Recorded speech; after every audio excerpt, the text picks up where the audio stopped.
I truly believe we need more housing, and housing that people can afford when they are working less than $20 an hour. And there's a lot of jobs out there that we need, right? We need somebody who's working the gas station and the grocery stores and, the landscapers. We need all kinds of income levels. But if they can't afford the housing and they're chewing up the beds in the existing homeless shelters, now you're over capacity. I think what's been so frustrating for me is to feel like I have the solutions, or that we could do solutions, but we just can't either get legislation or policy to get in line. Welcome to Utah Stories. If you've been following us for a while, we have been covering the homeless industrial complex here in Salt Lake City for a very long time. And we've had a lot of amazing guests on the program, people who are solving the problem, answering the tough questions. And if you kind of know the situation of the shit show of the homeless industrial complex, the people who are right in the shit don't want to answer the questions. And it's bothered me for years, because I'm not blaming them directly. And I'm not saying that they are intentionally running the services the way they are. But with me on the program right now is Carol Hollowell, who is definitely part of the solution. Thank you so much for joining me, Carol. Thanks. I was getting worried you're going to say I was part of the shit, but thank you for saying I'm part of the solution. Yeah, you definitely are. You've been trying to be part of the solution, but you can't ignore that there's a lot of shit around the whole system. And the people who I've wanted to ask the questions, the toughest questions to, just simply will not come on this program. They will not answer the tough questions, which honestly just has made me feel like they're part of the problem. Mm-hmm. And I really appreciate that you are now heavily part of that solution component. Yeah. But can you talk about your struggles in the last 6 months, 12 months in just trying to do what you're doing, which is great? Yeah, I think the biggest problem is there's definitely a procedural and systemic issue that we have not been able to get through. And a lot of that is because of the Office of Homeless Services. When it was brought into being, it changed a lot of requirements on providers. And some of that's good, right, for accountability, and some of that's bad. And it's made it to where it's almost impossible to stay in as a provider in the system. And I've had lots of conversations with other providers, Road Home and VOA, and I say, are you having the same problem? And they all are. So I felt a little better that it's not just me, SwitchPoint, being picked on. But when it takes, as an example, 5 months to get reimbursed for the services that you're providing, or 4 months and we still don't have a contract on something, that is a systemic problem that has to be addressed. And I'm hoping, like knock on wood, right, that we will see some change in the process as a whole, with different leadership, right? And so we have a new director of homeless services, Matt Turner, and I haven't met him yet. Excited to meet him today. But we also then would have a change of guard on the state side. Mm-hmm. So when you have, Tyler Clancy coming in as a director, will he see and actually be able to change some of this policy driven, and a lot of it's so much string attached to federal dollars that it makes it impossible to actually, like you were saying, get shit done, right? Yeah. We just want to help people, but it can't get to the part where it's so onerous that none of the providers can or will do it anymore. Yeah. Well, and I kind of wonder, why in the world would you think you can be part of the solution if you cannot have strings attached housing? Mm-hmm. I mean, if your goal is to have transformative change of individuals and not just provide services, how could you ever provide that if you cannot kick people out if they're using drugs? Yeah. I have thought this for a long time, and I put it into my second book called Keep Going. And it's really about, if you create housing that focuses on 3 major things: connection, community, and kindness, it starts to build up within the residents themselves. The ability to police themselves, number one. They don't want bad behavior. They want to feel like they have a place where they belong, and there starts to become this dignity and value. That's what SwitchPoint has done in our housing, to say, we understand that you need to have housing, right, for stabilization. And we also understand that there's a lot of family that you made on the streets that have taken care of you and had your back, and maybe were your only connection to, to humanity. And so repeating that scenario in housing has made it to where our housing, in my mind, has been very successful. And we've kept some accountability, right? We have laws of the house informed, but we also then say, hey, let's have an HOA within, like a community meeting, and you guys help us make these rules. But that also means then if you're agreeing, you're going to help us fulfill and, hold people accountable. Yeah. And that works so much better than just saying it's a free for all. Here's your housing. If you don't pay rent, oh well. If you have a prostitute come in, oh well. Oh, you want to do drugs? Oh, sure. Right? I Yeah. mean, we have to get away from that model of anything goes, zero barrier and absolute harm reduction where it's like, but what about trying to teach sustainability? Yeah. And that word harm reduction, that makes so much sense if you're moving off the streets into sober living.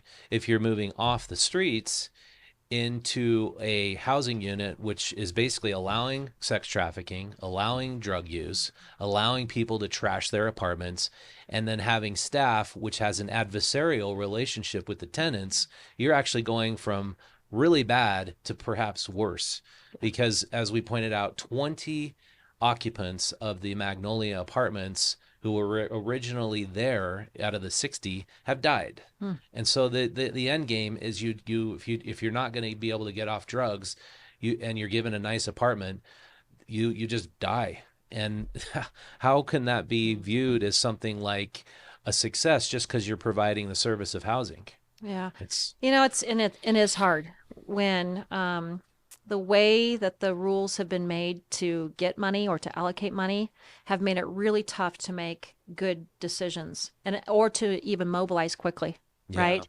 It takes forever to get something done. Hmm. And that a great example would be trying to even do phase, 2 of the micro shelter, yeah, adding on 50 more units.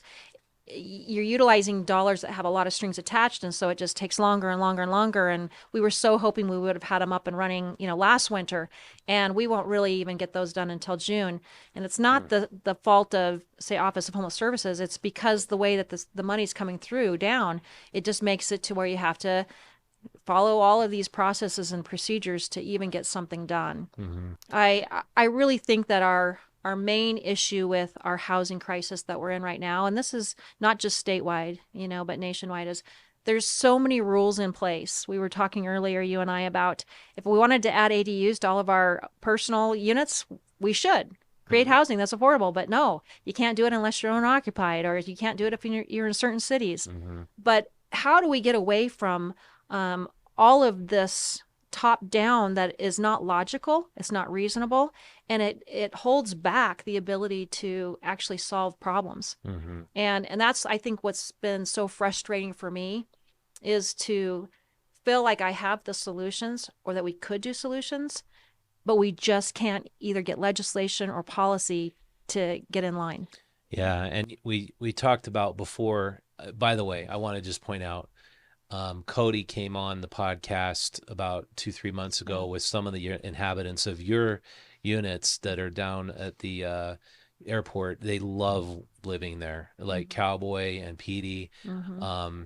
I think the other guy's name was Frederick, something like that. But anyway, they all just said this is a wonderful facility. We feel like we found our home here. And because they have a voice, they have a community, they have friends, they have places they can go. And so you kind of have a solution there that's Mm-hmm. working, Yeah, and you made it work in that environment, in that setting, because you didn't really have the same strings attached that you have with typical permanent supportive housing. that's right. So can you kind of contrast what the big difference is between? Absolutely. Yeah, the big difference is the pot of money that you're using to either develop or build, remodel, acquire. So if you're using dollars that are attached to any kind of federal funding source, you're going to have to navigate and basically change your own rules, right? Which makes it tough. Some examples that we've really faced where we had some Olene Walker funds to be our gap for our low income tax credit project, but it came with BABA, and BABA is Build America, Buy America. Now, that's not necessarily a bad thing, except for if it brings up your cost 30% for your entire project and you've got a $25 million project, you're like, well, my 2 million that I get on that side is way outweighed by what my total cost is going to go up. So the string that was attached to that money was not worth it, right? Is that a specific developer you have to use to build the housing, or No, you what don't is have to it? use a specific developer. You just can't buy anything that's going to come from China or Mexico, like cabinets. And so you'd have Oh, to, so it delays projects, it drives up costs of projects. Then you would have to use a Davis Bacon prevailing wage, which really goes up, so it's not competitive any longer, right? So your um, bids are just coming in way too high if you're going to use the federal dollars to make your tax credits work. On the other side of that, which is really where the permanent supportive housing dollars on the federal side hurt us, is that you cannot have these requirements. So permanent supportive housing, um, in true fashion, where you have the subsidies and the vouchers that go with it, you don't get to kick them out, right?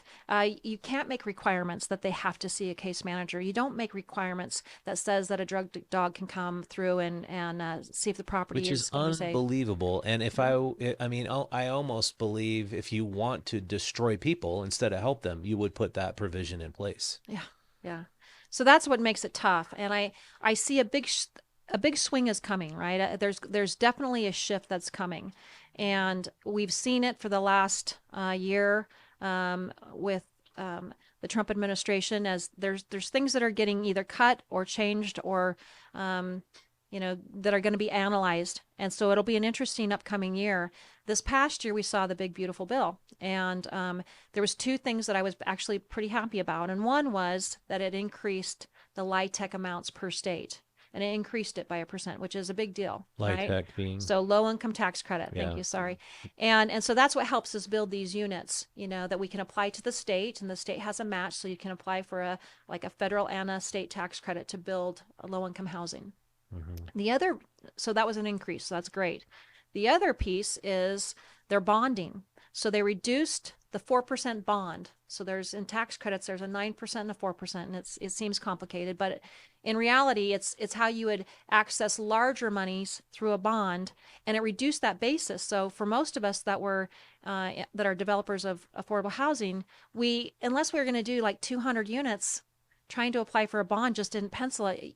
You couldn't do it. But when they reduced the basis of what had to be in it, now I can do a bond on an 80 unit, which hopefully will be less competitive, but you could also then knock out more as a developer, right? Like more units, which is what we need, right? Hmm.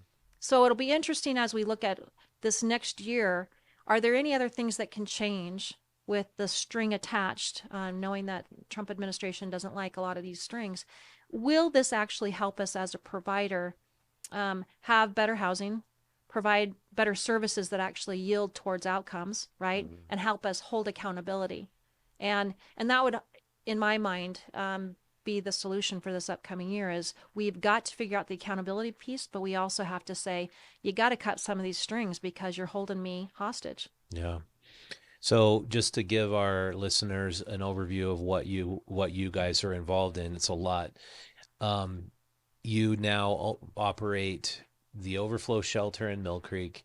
You started the Not micro. the overflow in Mill Creek anymore. We did that for a couple years. We're overflow on Redwood on Oh, okay. 33rd South, and it's been there 2 years now. So there's 200 residents there at overflow. And then the overflow is no longer really an overflow because it's year round, right? Yeah, I'm not sure. Are we still calling it? We just can't call it the liquor store shelter. It just doesn't flow, right?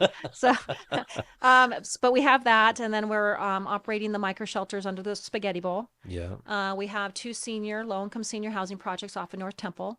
We have a female housing unit in Mill Creek that has 43 units for chronically mentally ill, chronically homeless women. Oh, where is that? So it's at like 1800 East and 33rd Oh, South. that's what I Yeah. thought was an Uh-huh. overflow. Yeah. So Yeah. that's That's not an actually overflow. Uh-uh. got it. No, but Okay. a couple years we did run overflows there in Mill Creek. I think the first time I came on your show, we were actually having an Yeah, overflow. that was at an old library or Yeah, an old something. library. Yeah. Yeah. And then we'll be opening up in January a men's mental health housing in Murray. So that'll be 26 units for men that have had chronically mentally ill issues and then chronically homeless. And but we also have stuff in Tooele County and Davis County now, and of course Washington County where we started. And so as you're looking at kind of that breadth of, what we're doing, every time we say yes to a project, is there going to be an end result that we can, justify and live with? But are we actually helping improve the quality of lives of these individuals? Yeah. When you look at like the cowboy and the PD that you've met, that's why I do what I do, and put in, the many, many hours and tears and worry that I have for these clients is, hey, if we're making a difference and they're actually becoming self-sufficient people that give back in their own way, then we're doing our job, right? Yeah, absolutely. So my goal, if everyone always asks, well, when are you gonna retire? Never. What do you plan to do this year? I want 1,000 units, damn it. Can I say that on the radio? Wow. I, Yeah. I want 1,000 units this year in Salt Lake County. That's what Hmm. we're short right now, that of the people I know that Hmm. have money but just can't afford to live somewhere. Yeah. And so when you It's think the about that, homeless there's, senior yeah, population, as oh, Jack and I discovered yeah, even before we did that thing, just the people on the street. yeah, It's atrocious. it is. These people who just can't afford to live and who are senior citizens. And we're giving, I mean, this sounds maybe uncompassionate, but we're giving the free of permanent supportive housing to drug addicts over the homeless seniors. Yeah. Why are we doing that? That doesn't make any sense to me. And it really hurts my heart when I think about seniors on the street or veterans who have given so much for our country, and for our Yeah, freedoms. so many of them are veterans. So many have been veterans and seniors, and you think, okay, we have got to, as our society, our communities here, do better. They don't deserve to be treated like this, Yeah. and they want, the security and the dignity of paying their own rent and not feeling like it was a handout or a pity party. Um, these are good people, and they don't have a massive 401k, but they did their time as a laborer, right? Hmm. And so to me, we've just got to figure out a way to come up with those dollars and find the pieces of property that we can, keep our costs down and really create those units this year. And I think it's just more people that know about it and understand where I'm going with that, I think will come to the table. Well, I think your organization's awesome. Your staff I've met are super cool, and the people who live there are very happy. And I'm not like I said before the show. My goal isn't to like talk shit about anybody, but Mm-hmm. to point out the facts and the truth. Yeah. And the facts and the truth are the road home facilities are an absolute shit show. And maybe they're making some improvements, but I mean, walking in and around those facilities and the neighborhoods they operate in, the Palmer Court, the Magnolia, the death rate, the drug trafficking going on outside, they don't want to address the problems. They see me as part of the problem for them. I mean, what's wrong with pointing out the truth, and why can't we just confront the truth head on? Unlike, let's block the truth from getting out there and smear anybody who's trying to report on it. Yeah. It's And like I said before, I think that there'll be a lot of changes this year as we're changing leadership, right, through Mhm. Office of Homeless Services and um, the board of Office Homeless Services, is really trying to look at different options. Um, I am worried though, we haven't covered the campus model yet, but um, yeah, I would like to get your input on that. last year when we really started talking about what would this campus model look like, um, I really gave a lot of input on how I thought it could be successful. And I came up with 7 different business ideas that we could have, social enterprises on the piece of property to keep people busy, Which and then is they're earning critical. their own money, and then hopefully we could get them into a throughput, right? Throughput into housing. And so the big shift that has occurred really sits wrong with me. And the reason I say that is because I if we don't have somewhere to put them after, what are we going to do? Just have 1,300 people staying in a camp forever? It's almost like my overflow in the liquor store. It was supposed to be 6 months, but because there's no housing, I've had people sleeping on a cot 4 inches apart from each other for 2 years. Wow. That it can't become permanent housing, right? This is not what it's meant to be. nor does it help anyone want to become self-reliant because they're so fed up and frustrated, right? So I hope as we march down this road that the campus model doesn't just become a detention center, or it doesn't just become a mix of, criminal drug users and mentally ill. This we have to look at, but then what? Hmm. Then what? Because the model that has been working, and Salt Lake County's behavioral health has done an incredible job. I mean, seriously, kudos to them on their FACT and ACT teams, which is assertive care teams. And they're surrounding these clients who suffer from mental illness, which then drives them into homelessness because they're breaking all these relationships, right? Or they can't stay on meds to help them. But that type of housing, we need more of that, and it's already working. The safe havens that Valley Behavioral Health has done for 30 years, that was meant for mentally ill who can stay there permanently and get all the support they need. Hmm. I don't see it working very well when you mix all of those populations. I've done this for a long time, and I work 7 days a week. And when I look at the mix, then how do you help those that can help themselves and really move on if 90% of your attention is being spent on the people that are causing trouble, Yeah. right? Yeah. If that makes any sense. Oh, I got a good taste of that when I was out in front of the Gerald E. King women's shelter a few years ago. The women out in front of the facility were extremely mentally ill, and the problem was like, I don't, like you said, 10% of the population with extreme mental illness Yeah. who are screaming in the middle of the night, who have like severe problems going on, are real major disruptions to the 90% who don't have such mental illness. So they can't get a night's sleep. They can't And take a then they can't job. go to work the next Yeah, they day. can't go Yeah. to work. Hmm. And these women were clearly explaining that. And it's like, if the mental health component could be taken care of, it sounds like you could really get people on a path of recovery and transformation, Yeah, as opposed to getting them stuck in a system they don't want to be in. that's right. That's right. And so the other thing I wanted to ask you about, and maybe you need to take a little break, but three questions I wanted to ask Wayne Niederhauser. He's refused to come on the program. I've met him a few times. He's now going to be the outgoing homeless coordinator. But if you don't mind, I'll ask you these I'll questions and you try can and answer the address them. best I can. Okay. Um, the first question is that just the simple equation of the way the what I call the homeless industrial complex, the way it's set up. The more services we provide, the more homeless people we get. And of course, we need to provide services. I'm not saying we don't, but the equation is, well, there's a need for services, so we need to provide more services, so we're going to give more money to homeless services. In the meantime, I hear Jackson Hole, Wyoming sends their homeless people here. When there's problems with homeless people in Vegas, I hear they get a one-way bus ticket to Salt Lake City. Places like Idaho sometimes send homeless people, and it's like services are kind of a magnet.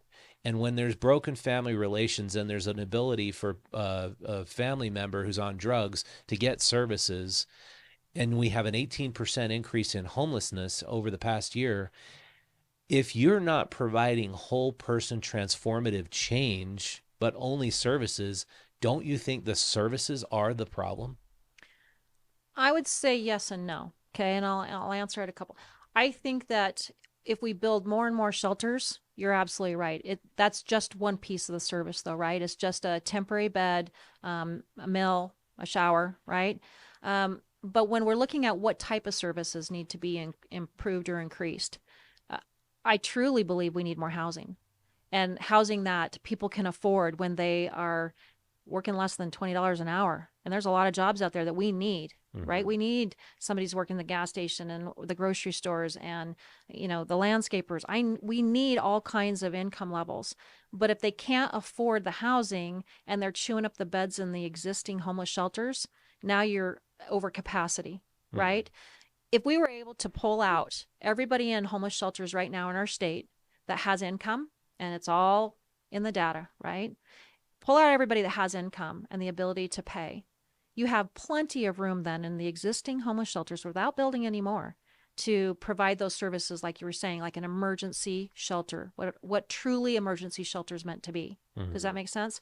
And so, if we just continue to put our efforts into more and more shelter and ignore the housing piece, then the 80% of our people that we're seeing, I have 87%. Well, I'll give you the data because I was so pissed off last week. Okay, so I interviewed all 200 of our residents at Overflow, every one of them, and they were happy to answer the question.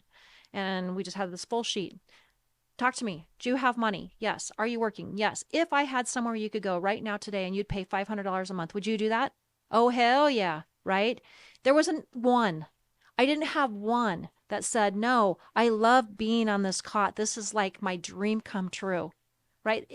It's not, to me, it's so incorrect to think that everybody wants to be homeless, that they all want to just, get something for free. Hmm. 200 people And living on they could go cots. for $500 a month. And yes, right. They're all saying, I work enough, or I have Social Security, or I have my disability, but I'm doing my day job. I have enough money to pay 500, Wow. but we don't have anywhere to put them at 500. You know what's weird about that is, according to the last set of stats I read, the Utah as a state, as a whole, pays around $53,000 per homeless individual, and they in service providing. And if that's true, how much money the state could save even if they subsidized that full $500 rent, or just provided a space where people could Mm-hmm. pay $500. Yeah. It's just like that seems like a really easy equation to balance. Yeah, and so when you ask the original question of, are we putting too much money towards homeless services? It's the type of service, Hmm. right? Because The housing is a shelter, the service. Yeah, shelter is getting too much of the housing is pie. a service, and so we have to have a funnel so that people who came on hard times, got evicted or lost their job, or their camper was taken or whatever. There's always going to be some kind of an emergency need. They get out of jail, and Hmm. then where? And so, but we should be looking at this as, you shouldn't be in shelter more than 4 months, because if we had enough housing or options, whether it's mental health treatment or drug treatment or housing, we should have enough of those available so that our shelter space is meant to be 4 months tops, not 2 years tops or Yeah. 3 years, right? And I've said, I just really think it's a manufactured crisis, our housing scarcity, because how many landlords like me would build an ADU today if the state legislature just said no owner occupied requirement? I mean, I think you'd immediately fulfill the demand for housing, and I'd love to put these people up Yeah, for $500 a month. Just get a right. boxable house. It's like 20 grand, and put it out on a pad and get it started. And And I think part of that goes back to NIMBYism. I've mhm. been NIMBY'd so many times, I should get a tattoo, right? I've been NIMBY'd. Um, because, for the projects that we try, as developers, to come in and say, I would really love to put 100 units of low income housing here. Oh man, the whole community comes out and says it's going to devalue my property, and we don't want them here, and it's just going to bring drugs and crime and da da da. And it's like, we've actually, I think, improved. I think you can ask any neighbor of ours on North Temple. We've improved our area. It Mhm. hasn't drawn more. We have less homeless that are hanging around there than ever has been before, because they were rundown hotels, right? And so now we have actual community living there and picking up trash and looking and keeping our whole block clean, Yeah. right? So I think it goes back to, we can say and we can do that, but I'm looking at all these empty buildings and I go, wonder what I could do with that. Could I turn that into housing? Whether it's schools or an old office complex or a There's warehouse, or so many. there's so many buildings. And I'm like, but why? How do we get the restrictions or the zoning change so that we could do that? So Mhm. you're right in saying we could fix it, because there is enough empty space, Yeah. right? There is enough empty buildings. I look down State Street and I'm thinking, man, all these boarded up buildings that we could turn Well, into great couldn't housing. the governor sign an executive order Let's that we ask are him. going to lift Yeah, let's most of ask him. these restrictions and just allow affordable housing Yeah, to be built? Because yeah, I think people would do it. yeah, I think any landlord would want to do it. yeah. So that's the first question I Oh, wanted to ask sorry. Wayne. Yeah. Okay. The second one I wanted to ask him is is he's so Wayne and everybody in homeless services is very, very much aware that the permanent supportive housing model is severely broken, and that rather than giving people transformative change, we are giving people a death sentence, essentially, really.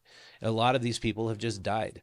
And so, if we are giving somebody not an environment where they can change their life and transform, but we are giving them a place and a haven to use drugs all day long, why are we still funding the places that are having those outcomes? He told me, Wayne said when he was coming into office, he's going to be all about outcomes, measuring outcomes. The homeless information management system was created. Mm-hmm. I thought, wow, great. And then the outcome is still horrible. So why do we still fund what we know is creates a horrible outcome for people who really do actually want to change their lives? Yeah. Uh, Well, I think it goes back to your strings attached piece, right? And that if federal dollars were put in, and state dollars that were matching, so they have to follow the same requirement, you don't get to change that. I do see already a big shift going away from permanent supportive housing on all levels because they're realizing that, oh, maybe this didn't quite work out the way we had intended. 20 years ago when permanent supportive housing and housing first came on, um, it had good intentions, truly. We need to have housing for people who just can't live on their own, and we're going to have services. But as costs have gone up, or you can only pay for a piece of it, and you couldn't have enough money and to, $380,000 per unit. I yeah, mean, how much is a tiny home? Like the tiny home community model. Why can't yeah. we lower that cost down so we can provide I, way I would more housing? agree. I would agree with that. And we've never spent those types of dollars on our projects. But regardless, if you can look at it as if the intent is to truly wrap around all the services required. So take the mental health housing that we operate in Mill Creek and soon to be Murray. Um, VOA has a team, Odyssey House, First Step, all operate this similar type of housing, and it works. It's actually really good. That's the type of permanent supportive housing that needs to be truly funded because you're taking people who really will not see self sufficiency, but they'll have a quality of life and stay out of Utah State Hospital, stay out of the prison, stay off the streets, because they're getting all the support that they need on a mental health side, Do you right? know? And do you have any idea why they could never get the wraparound services figured out from the Magnolia Palm I Court? don't. I don't. And a lot of that goes back to the funding of on your federal source. Do you have enough to bring on additional sources? It has to be where it's intentional and where you make sure that there's enough money in your capital stack so that your services are never the first one cut off. Mm-hmm. Else it's not going to work, right? And Yeah. you've seen that firsthand. And so you have to be able to say, I don't care what's going to happen. I mean, we'll add a business, we'll put in a social enterprise to make sure we can make enough money to cover enough case management that we don't have any of those issues. And I think that's the most brilliant idea that's always a part of your services is the work component. Mm-hmm. To think that people who are just getting off of a detox program can just sit in an apartment all day and not work and not use again, as opposed to have a job, Yeah. have a purpose, have somewhere they can go and be useful. I think that's got to be a critical key component. Yeah. Yeah. A quick story on that one is a gal came to us. She just got out of rehab and then went to sober living, but sober living was super expensive. It was like $600 a month. She was really struggling to pay the rent. So she ends up at Micro Shelter and was there for a little while. And our case managers worked and worked and worked with her to find her a job. Well, with a criminal background, right, for whether it's drug use or DUIs or whatever she had on there, she was really struggling finding a job. So we hired her at our coffee shop. And then after 4 months, she was able to move into an opening that we had at our one of our North Temple properties. That circle of success of saying, we hear you, here's your issue, let's help you solve the issue, but you're putting in just as much work as we are, right? We're not doing this for you. We're just helping you kind of guide to make those decisions because this needs to be your choice because then we'll know that you'll stick with it. That's what we need to see more of, right? Is Mm-hmm. that she had to learn that this is what I want. I want to be independent and I want to prove it. Okay, great, prove it because we're not going to pay your rent for you, Yeah. right? Yeah, and when I interviewed the folks at the Magnolia, Kelly Johnson and Juanita and Cody, these three people who just could not take their lives there anymore. They were, or Kelly was already being kicked out. Juanita was the most telling. She said, "I absolutely want to work, but you know what's going to happen if I start working?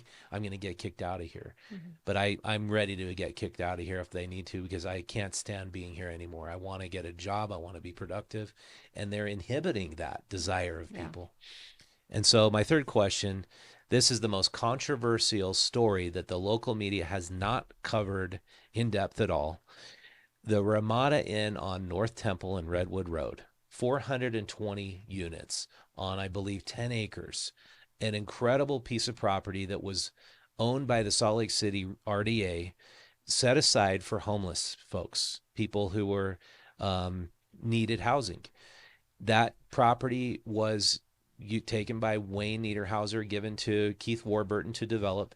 Keith Warburton got something like 12 or $15 million to just fix up the rooms, make them habitable. The mayor campaigned on that project. 3 months after she was elected mayor, somehow the rug was pulled out, and the I never was able to speak with Keith other than he supposedly couldn't get his permits, couldn't start real construction, only had 2 or 3 units developed as sort of a demonstration of what they would be like. Um, that was prime real estate that could put 420 people up.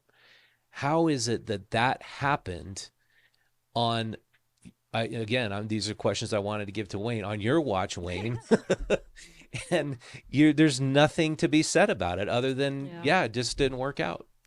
Yeah, it was really frustrating. I don't know, and maybe some of us will never know the backstory, right? I'm sure there was a lot of NDAs signed, and everything is Well, by the way, hush The hush. Miller family owns it now. It's part of the Power It'll be District, part of the and big power district, and of course, a big major league team, and for ballpark. But the frustrating part was that we had purchased our second hotel there using some of those same types of dollars to buy the Fair Park property that we have now, right? mhm. And um, so three of us were given 2 million each from the city of Salt Lake to help be part of our cash stack, right? To purchase hotels. Switchpoint was the only one that actually like finished and opened up on time, and we were able to move in another 94 seniors, off the streets and in by that April of like 22. Okay, the frustrating part is the amount of money that went into that, and then no one talked about it. So 2 more years goes by.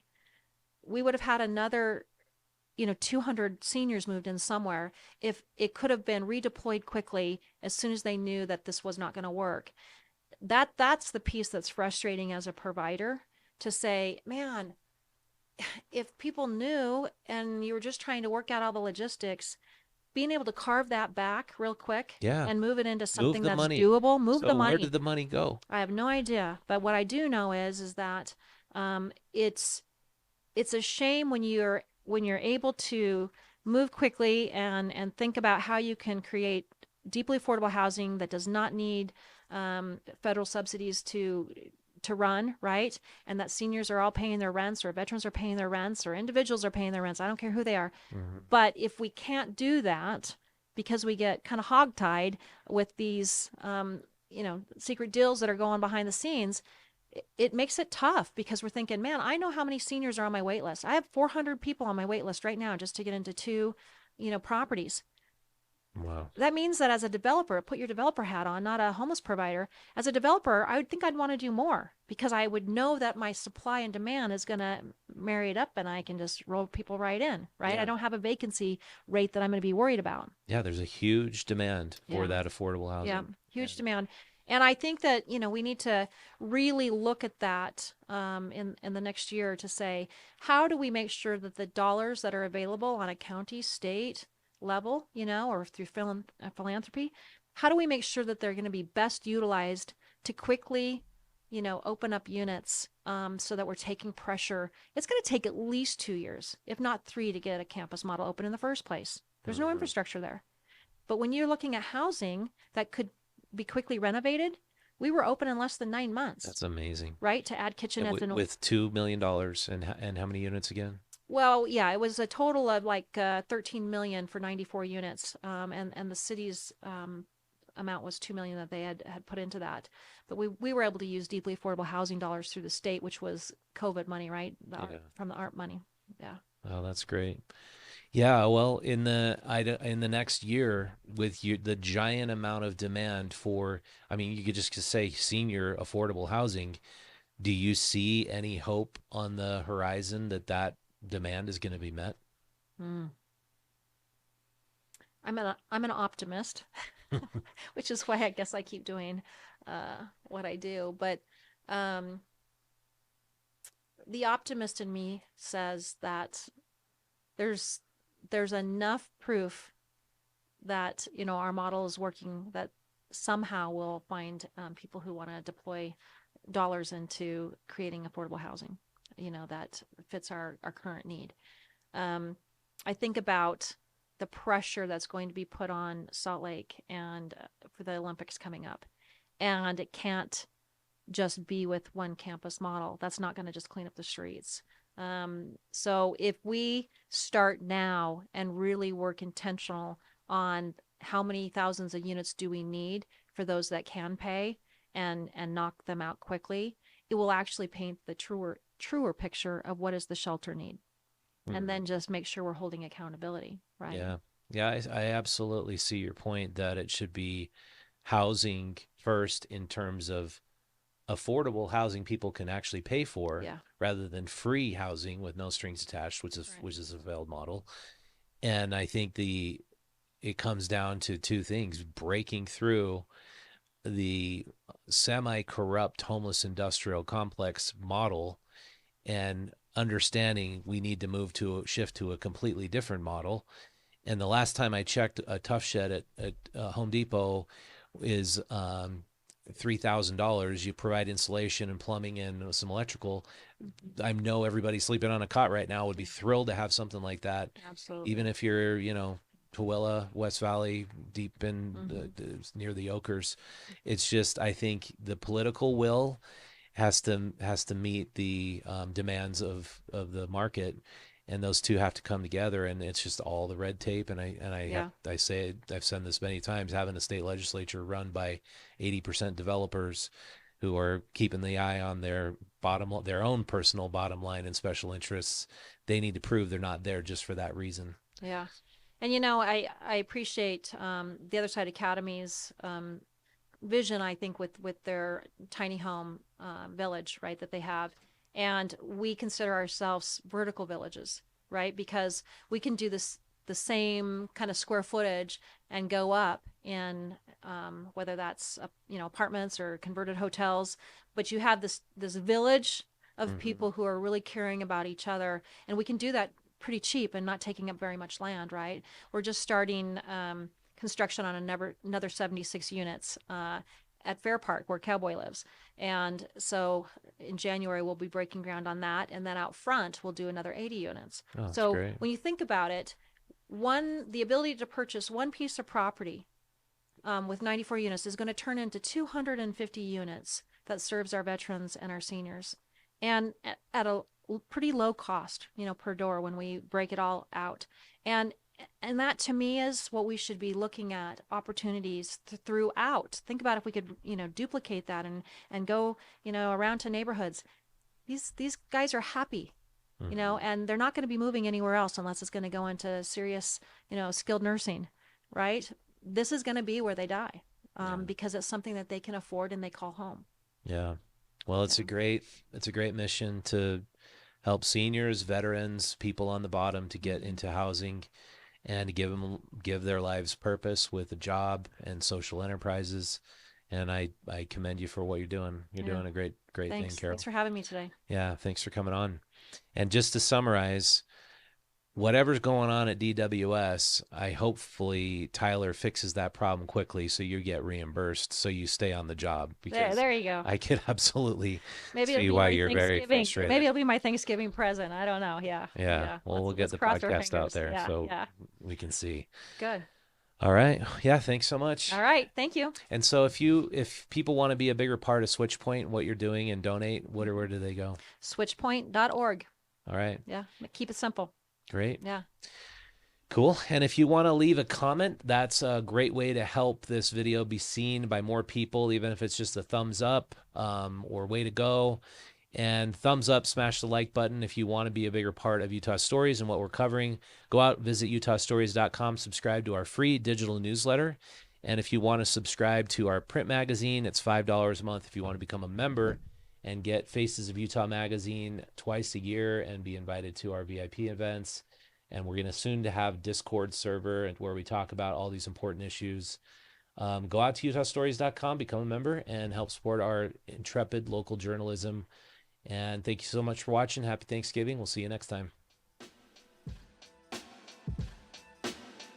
Clark's Auto is Utah's premier independent Subaru mechanic and auto shop. Check them out at clarksauto.com and on the back of Utah Stories magazine.